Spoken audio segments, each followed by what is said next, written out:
Voltage है, voltage यदि इसी प्रकार से बहुत ही ज्यादा फ्लक्चुएट होता है तो उस कंडीशन में आपके घर में ये वाला जो प्रोटेक्शन डिवाइस है इसका इस्तेमाल करना पड़ेगा। इसके अलावा यदि आप चाहते हो कि आपके घर में किसी को भी इलेक्ट्रिक शॉक ना लगे तो उस कंडीशन में ये जो आप डिवाइस देख रहे हो इस डिवाइस का इस्तेमाल करना पड़ेगा। ये जो डिवाइस है ये डिवाइस हमारे घर में किसी को भी इलेक्ट्रिक शॉक न लगने देगा, यानी कि ये डिवाइस आपको अर्थ फॉल से प्रोटेक्ट करता है। तो चलिए इन दोनों डिवाइस के बारे में पूरा अच्छे तरीके से डिटेल में समझ लेते हैं। आपको इस प्रकार का प्रोटेक्शन डिवाइस इस्तेमाल करना पड़ेगा। ये जो आप प्रोटेक्शन डिवाइस देख रहे हो ना इसको हम कहते हैं वोल्टेज मॉनिटरिंग रिले। ये क्या करता है कि हमारे घर में जो भी वोल्टेज आएगा उसको लगातार मॉनिटर करते रहेगा।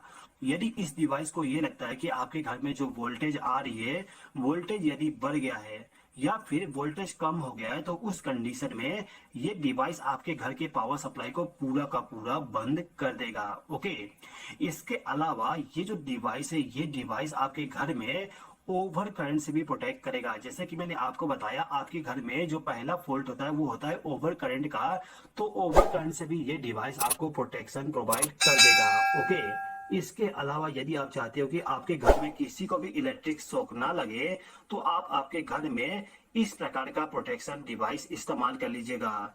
ये जो मेरे पास में प्रोटेक्शन डिवाइस है इसको हम कहते हैं आरसीबीओ। आरसीबीओ का फुल फॉर्म होता है residual current operated circuit breaker with over current protection. यानी कि ये वाला जो डिवाइस है ये डिवाइस आपको अर्थ फॉल्ट का तो प्रोटेक्शन देगा ही देगा, साथ ही साथ में आप देख सकते हो यहाँ पर एक एमसीबी को भी लगाया गया है।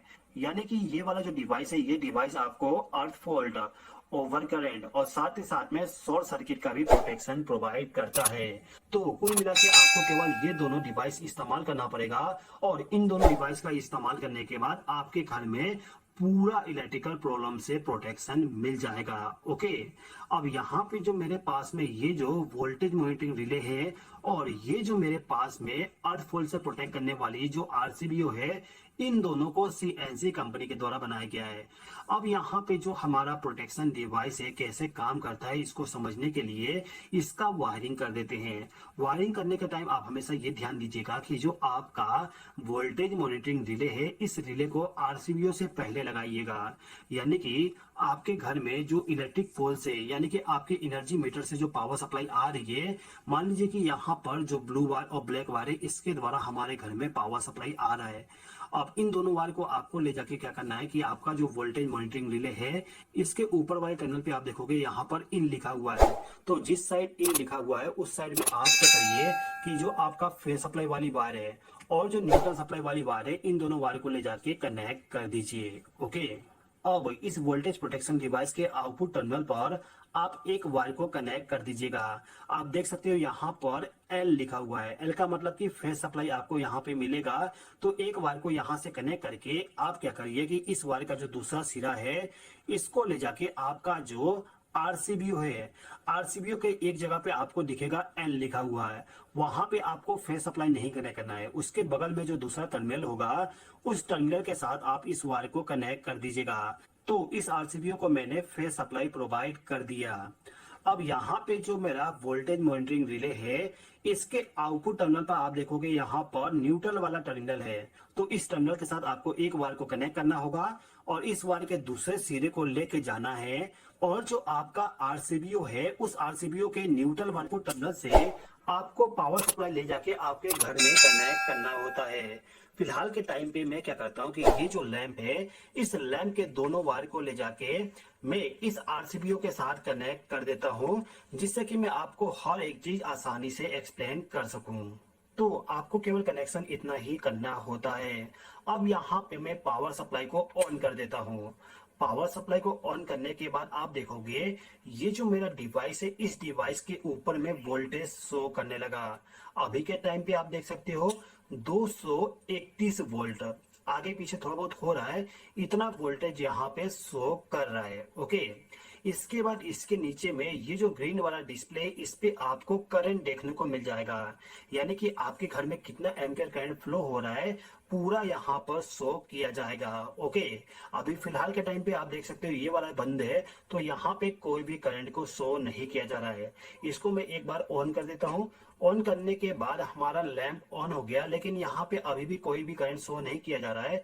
इसके पीछे का रीजन ये है कि हमारा जो लैंप है, इस लैंप का करंट रेटिंग मिली एम्पियर में है, और ये वाला जो डिवाइस है, ये डिवाइस हमारा 1 एम्पियर से लेके 63 एम्पियर तक के करंट को मेजर करता है। मुझे ढोल बजाना है आपके। एम्पियर तो करंट फ्लो होना चाहिए इसमें शो करने के लिए। ओके, अब दोस्तों ये जो लैंप है, यानी कि हमारे घर में जो पावर सप्लाई जा रहा है, उस पावर सप्लाई में जो वोल्टेज फ्लो हो रही है, उस वोल्टेज से रिलेटेड जो प्रॉब्लम आती है, उससे प्रोटेक्ट करने के लिए हमें इस डिवाइस में थोड़ा सा प्रोग्रामिंग करना पड़ेगा। प्रोग्रामिंग करना बहुत ही सिंपल होता है। आपको सिंपली क्या करना होगा, यहाँ पे जो एम बटन है इसको प्रेस कर दीजिए। आप देखोगे यहाँ पर U0 आ गया। U0 का मतलब कि ओवर वोल्टेज। ओवर वोल्टेज यहाँ पे 250 सेट है। यदि आप चेंज करना चाहते हो तो अप एंड डाउन बटन का इस्तेमाल करके आप चेंज कर सकते हो। मैं यहाँ पर अभी के टाइम पर 245 वोल्ट सेट कर देता हूं ओवर वोल्टेज के लिए। ओके, इसके बाद मैं दोबारा से एम बटन को प्रेस करूंगा तो अंडर वोल्टेज के लिए आ जाएगा। अंडर वोल्टेज 180 वोल्ट पे सेट है, यानी कि 180 वोल्टेज से यदि वोल्टेज कम हो जाएगा तो उस कंडीशन में ये डिवाइस पावर सप्लाई को बंद कर देगा। ओके, इसको हम चेंज नहीं करते हैं। इसके बाद दोबारा से एम बटन को प्रेस करने के बाद यहाँ पर ULT आ जाएगा। इसका मतलब ये है कि यदि आपके घर में ओवर वोल्टेज अंडर वोल्टेज होता है तो कितना समय के बाद में आपको ये डिवाइस प्रोटेक्शन प्रोवाइड करे। यहाँ पे 4 सेकेंड का टाइम सेट किया गया है। इसके बाद आपको यहाँ पर ओवर करंट का प्रोटेक्शन मिल जाएगा। मैक्सिमम आपको 63 एम्पियर का प्रोग्रामिंग करना है। यहाँ पर आप सबसे ज्यादा 63 एम्पियर का और मिनिमम 1 एम्पियर का सेटिंग कर सकते हो। मैं फिलहाल के टाइम पे 2 एम्पियर पे सेट कर देता हूँ। मैं आपको थोड़ा सा लोड भी कनेक्ट करके दिखाऊंगा कैसे प्रोटेक्शन प्रोवाइड करता है। ओके, तो मैं अभी 2 एम्पियर सेट कर देता हूँ। 2 एम्पियर सेट कर दिया। दोबारा एम बटन को प्रेस किया। यहाँ पर ओवर करंट होने के टाइम कितना समय के बाद आपका ये डिवाइस प्रोटेक्शन प्रोवाइड करे उसका टाइम सेट करना होता है। 2 सेकंड सेट है, मैं इसको कर देता हूँ 5 सेकंड। यानी कि ज्यादा करंट फ्लो होना स्टार्ट हो जाए तो उसके 5 सेकंड के बाद हमारा डिवाइस प्रोटेक्शन प्रोवाइड करे। ओके, इसके बाद आपको यहाँ पर रिसेट टाइम मिल जाता है। इसका मतलब होता है कि आपको कितने देर के बाद में इस डिवाइस को रिसेट करना है, उसका टाइम आप प्रोग्राम कर सकते हो। ओके, तो सिंपल सा प्रोग्रामिंग आप आसानी से कर सकते हो। ओके, अभी के टाइम पे हमारे घर का वोल्टेज 213 वोल्ट है। और यहाँ पे मैं वोल्टेज को बढ़ाता हूँ, वोल्टेज को इंक्रीज करता चला गया और 136 मैक्सिमम जा रहा है। यहाँ पर मैंने ओवर वोल्टेज के लिए 245 वोल्ट सेट किया था। इसको थोड़ा और कम कर देता हूँ, मैं सेट कर देता हूँ 230 वोल्ट। ओके, 230 वोल्ट से ज्यादा वोल्टेज होने पे हमारा लैंप ऑफ हो जाना चाहिए। इसका मैंने प्रोग्रामिंग कर दिया। अभी 236 वोल्ट है। 5 सेकंड के अंदर में हमारा लैंप बंद हो जाएगा। आप देख सकते हो बंद हो चुका है। ओके, अब यहाँ पे मैं वोल्टेज को कम करता हूँ। ओके, यहाँ पे मैं वोल्टेज को कम करता हूँ। आप देखोगे वोल्टेज कितना हो गया हमारा अभी के टाइम पर 210 वोल्ट अराउंड है। अब जैसे ही वोल्टेज हमारा नॉर्मल हुआ, हमारा लैंप दोबारा ऑन हो गया, यानी कि ये डिवाइस हमारे पावर सप्लाई को दोबारा चालू कर दिया। अब जो यहाँ पर वोल्टेज दिखाया जा रहा है, इस वोल्टेज को मैं कम कर देता हूँ। आप देख सकते हो यहाँ पे वोल्टेज अभी के टाइम पर 161 चला गया, और वोल्टेज कम होते ही ये डिवाइस हमारे घर के पावर सप्लाई को डिस्कनेक्ट कर दिया। यानी कि ओवर वोल्टेज भी पहले प्रोटेक्शन प्रोवाइड कर दिया था और अंडर वोल्टेज से भी अभी के टाइम पे प्रोटेक्शन प्रोवाइड कर दिया। अब यदि आपके घर का वोल्टेज नॉर्मल हो जाएगा तो आपके घर का पावर सप्लाई दोबारा ऑन हो जाएगा। ओके, इसके बाद ये जो डिवाइस है, ये डिवाइस आपको अर्थ फॉल्ट से प्रोटेक्ट करता है। अर्थ फॉल्ट से कैसे प्रोटेक्ट करेगा, चलिए इसको भी आपको पूरा प्रैक्टिकली शो कर देता हूँ। मान लीजिए कि ये जो लैंप है, इस लैंप का जो आपने फेस और न्यूट्रल सप्लाई कनेक्ट किए थे, जैसे कि आप देख सकते हो यहाँ पर फेस सप्लाई कनेक्ट है, यहाँ पे न्यूट्रल सप्लाई। ओके, अब मान लीजिए कि आपका फेस सप्लाई इसके बॉडी के साथ कनेक्ट हो गया। ये तो प्लास्टिक का है। मान लीजिए कि कोई मेटल ऑब्जेक्ट है, जैसे कि आपका कूलर हो गया, फ्रिज हो गया, या फिर दूसरे चीजें जो है जो कि मेटल पार्ट्स होते हैं, उसके बॉडी पे यदि टच हो जाएगा और उस कंडीशन में यदि आप इसको जाकर टच करोगे ना तो आपको इलेक्ट्रिक शॉक लग जाएगा। तो इससे प्रोटेक्ट करने के लिए ये वाला डिवाइस हम इस्तेमाल करेंगे। कैसे प्रोटेक्ट करेगा समझिए। देखिए, मैं यहाँ पर एक वायर लेता हूँ, ये अर्थिंग वाली वायर है। ओके, इस वायर को मैं ले जाके क्या करता हूँ कि यहाँ पे जो मेरा न्यूट्रल पावर सप्लाई है ये वाली, इसके साथ इस वायर को कनेक्ट कर देता हूँ। आप देख रहे हैं जैसे मैं इसको कनेक्ट करूंगा मेरा जो ये आरसीबीओ है ये ट्रिप हो जाएगा। आप देखिए जैसे कि आपने देखा यहाँ पर अर्थ फॉल्ट होते ही हमारा आरसीबीओ ट्रिप हो चुका है, बहुत ज्यादा स्पार्किंग हुआ। ऐसा ट्राई कभी मत करिएगा, मैं केवल आप लोगों को समझाने के लिए यहाँ पर थोड़ा सा रिस्क लेके आप लोगों को दिखा रहा हूँ। ओके, तो आपने देखा अर्थ फॉल्ट होते ही हमारा जो ये वाला एमसीबी था ये ट्रिप हो गया, आरसीबीओ भी ट्रिप हो गया, एमसीबी भी ट्रिप हो गया है, दोनों ट्रिप हुए हैं, यानी कि आपको कंप्लीट प्रोटेक्शन मिल गया। ओके, अब यदि मैं इसको ऑन करूं तो ऑन नहीं होगा। ऑन करने के लिए आपको क्या करना पड़ेगा, यहाँ पे जो ये वाला पुश बटन है इसको प्रेस करिए तो रीसेट हो जाएगा। रीसेट करने के बाद आप इसको ऑन करोगे तो आपके घर का पावर सप्लाई दोबारा ऑन हो जाएगा। ओके, तो आपने ये देख लिया कि ये डिवाइस किस प्रकार से प्रोटेक्ट करेगा और ये डिवाइस किस प्रकार से ओवर वोल्टेज अंडर वोल्टेज से प्रोटेक्ट करेगा। मैंने आपको बोला था कि इसका करंट भी शो करूंगा, तो मैं यहाँ पर इसके आउटपुट टर्मिनल के साथ एक हैवी लोड को कनेक्ट कर देता हूँ। तो ये जो ड्रिल मशीन है इस ड्रिल मशीन को भी मैंने इस लैम्प के साथ कनेक्ट कर दिया। अब यहाँ पे मैं ड्रिल मशीन को ऑन करूंगा तो आप देखोगे यहाँ पर करंट इंक्रीज होगा। ओके, मैं इसको चालू करता हूं तो आप यहाँ पे देख सकते हो कि यहाँ पे करंट इंक्रीज हो रहा है। अभी यहाँ पे करंट 1.5 एम्पियर जा रहा है और हमने यहाँ पे सेटिंग किए थे 2 एम्पियर का।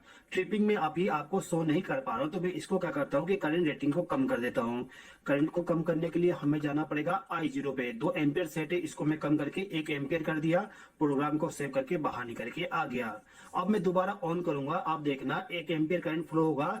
यदि 1 एम्पियर करंट 5 सेकंड के लिए फ्लो होगा तो हमारा जो लैंप है और ड्रिल मशीन है दोनों के दोनों बंद हो जाएंगे। 5 सेकंड के बाद हमारा ड्रिल मशीन बंद होगा। इसके पीछे का रीजन ये है कि हमने इसमें 5 सेकंड का टाइम सेट करके रखे हैं। यदि आप 0 सेकंड का टाइम सेट करोगे तो तुरंत ही हमारा ड्रिल मशीन बंद हो जाएगा जैसे ही करंट ज्यादा फ्लो होना स्टार्ट होगा। ओके, तो अब हम इसको चालू करके देखते हैं।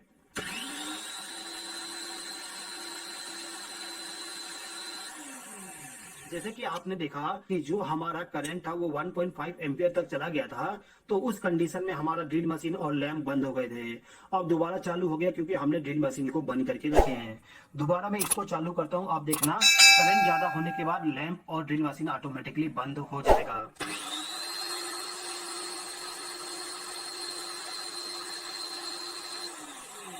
जैसे कि आप देख सकते हो हमारा लैंप भी बंद हो गया और ड्रिल मशीन भी बंद हो गया। आप देख सकते हो मैं यहाँ पे बटन को प्रेस करता हूँ,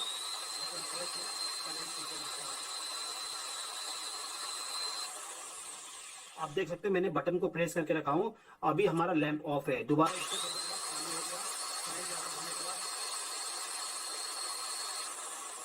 बटन प्रेस करके रखा था तो रीसेट होने के बाद दोबारा चालू हो गया था। तो जैसे कि आपने देखा कि किस प्रकार से हमारा ये वोल्टेज मॉनिटरिंग रिले और आरसीबीओ हमारे घर के इलेक्ट्रिकल फॉल्ट से हमें प्रोटेक्ट करेगा। तो यदि आपके घर में ये दोनों प्रोटेक्शन डिवाइस इस्तेमाल नहीं किया गया है तो आप